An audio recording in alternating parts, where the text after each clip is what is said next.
कुंती माता ने सोचा, बोले ये अंदर से कि मैं तुम्हारी रक्षा करूंगा इसलिए मैं जाऊंगा। पत्नी कहती है कि व्यक्ति को अर्थात पति को पत्नी की तब तक आवश्यकता है तब तक वो संतान उत्पन्न नहीं करती। अब आपके एक बेटा है एक बेटी है, तो मेरी कोई आवश्यकता नहीं है आपको, इसलिए मैं जाऊंगी।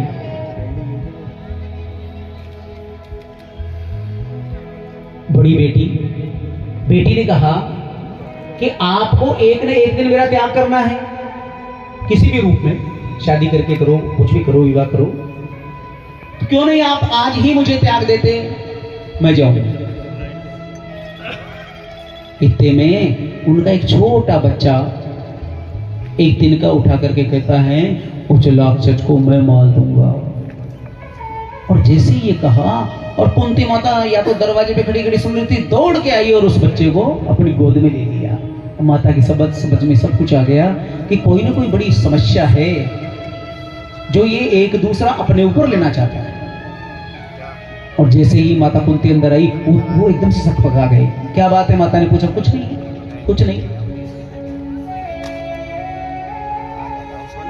माता ने कहा कि तुम बताओ तो सही क्या बात है। भाई हम आपके यहाँ शरण लेकर के रह रहे हैं, तो आप पर यदि कोई परेशानी है तो उसका भार भी हमारे पर जितना अंश आएगा उतना है, लेकिन आप बताओ तो सही क्या बात है।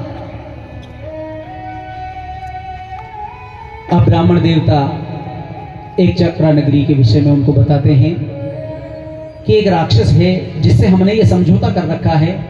वो चाहे जब किसी को भी आकर के खा जाता था, उठा के ले जाता था, तो उससे समझौता किया कि हम तुमको भोजन और एक व्यक्ति रोज भेज दिया करेंगे, तुम चल करके मत आया करो। माता की समझ में आ गई, बोले हाँ अब इनका नंबर है। तो बोले इस बात क्या चिंता मत करो। क्यों? बोले आप में से कोई नहीं जाएगा। कौन जाएगा? मेरा बेटा जाएगा। ओ महाराज, ब्राह्मण देवता तो एकदम शिथिल हो गए। और कोई मां ऐसे कैसे कह सकती है कि राक्षस का भोजन बनने के लिए उसका बेटा जाएगा?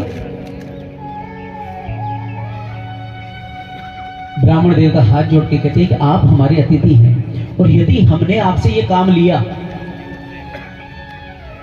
तो जो लोग आत्महत्या करते हैं ना, उनको जो पाप लगता है ना, उससे भी बढ़कर पाप है। बोलो ये, इसलिए मैं ये स्वीकार नहीं कर सकता। ब्राह्मण देवता मन ही मन विचार कर रहा है कि कैसी औरत है, थोड़े दिन हमारे घर में शरण ले ली और कहती है कि मैं मेरे बेटे को भेज दूंगी। अब माता कुंती कहती है कि देखो मेरी बात सुनो ध्यान से। क्या?